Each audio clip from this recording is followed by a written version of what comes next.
Mabuhay! I am Catherine Salamero and we are Group 2. Now we are going to tell you the story about the blind man and the elephant. Long ago, there were 6 old men live in a village in India. Each was born blind. The villagers loved them and kept them away from any harm. Since the old men could not see the world for themselves, they had to imagine many of its wonders.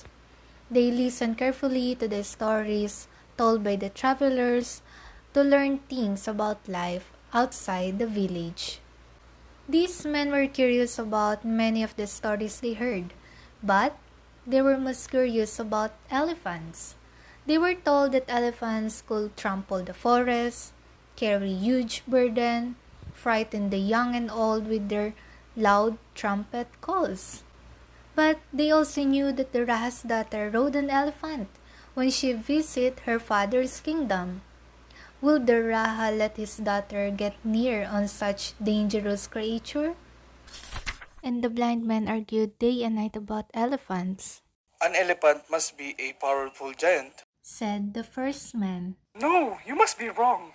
An elephant must be graceful and gentle if a princess is to ride on its back. argued the second blind man, You're wrong. I have heard that an elephant can pierce a man's heart with its terrible horn. said the third man, Please, you are all mistaken. An elephant is nothing more than a large sort of cow. You know how people exaggerate. said the fourth man, I don't believe elephants exist at all.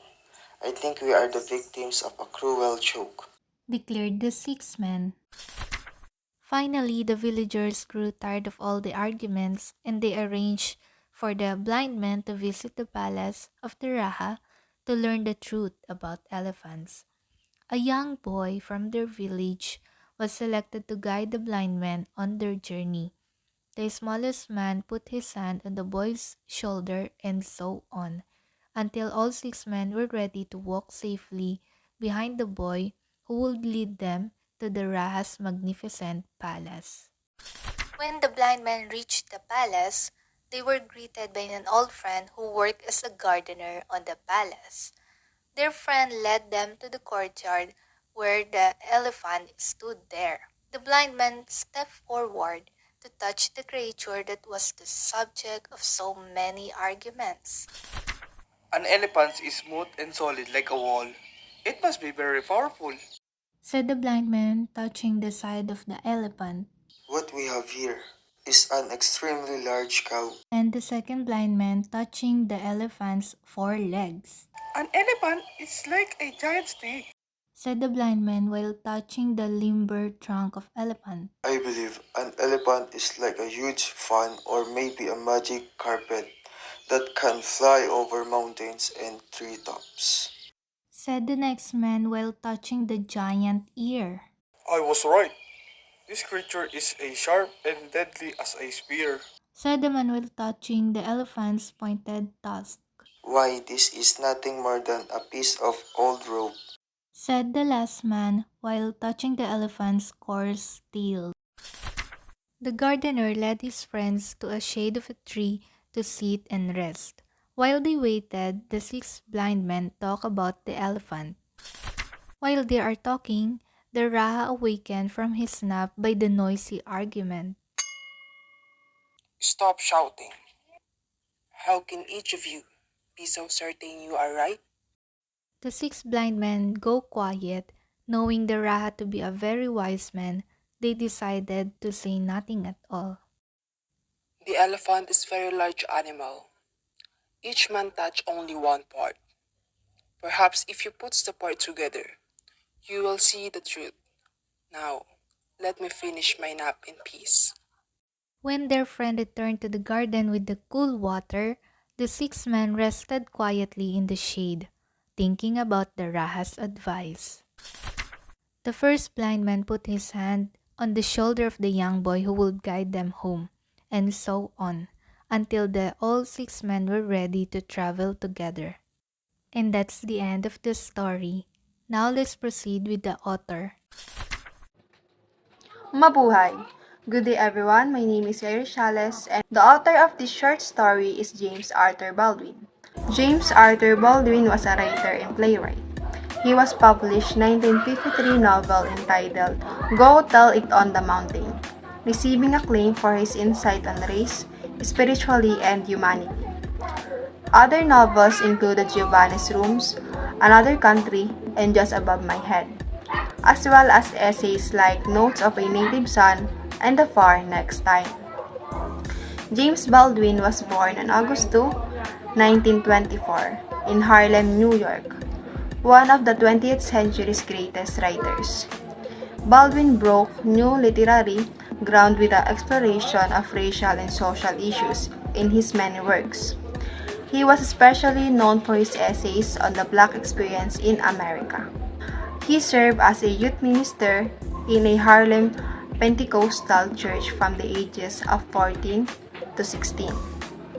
Though Baldwin continued to write until his death, publishing works including Going to Meet the Man, 1965, a collection of short stories, which is the novel Tell Me How Long the Train's Been Gone, 1968, If Beale Street Could Talk, 1974, Just Above My Head, 1979, and The Price of the Ticket, 1985. A collection of autobiographical writings, none of his later works achieved the popular and critical success of his early work. Character. Protagonists are the six blind men. Antagonist is their blindness. And the supporting character is the boy gardener and Raja.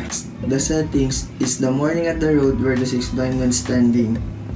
And they go the place to visit the Raja to learn the truth about elephant. The plot in this story is a group of blind men who talk about elephants or curious about what the elephant looks like.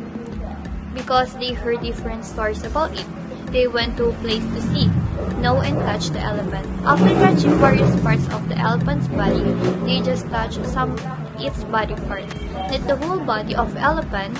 When they finish, they argued stating what they feel when they touch it.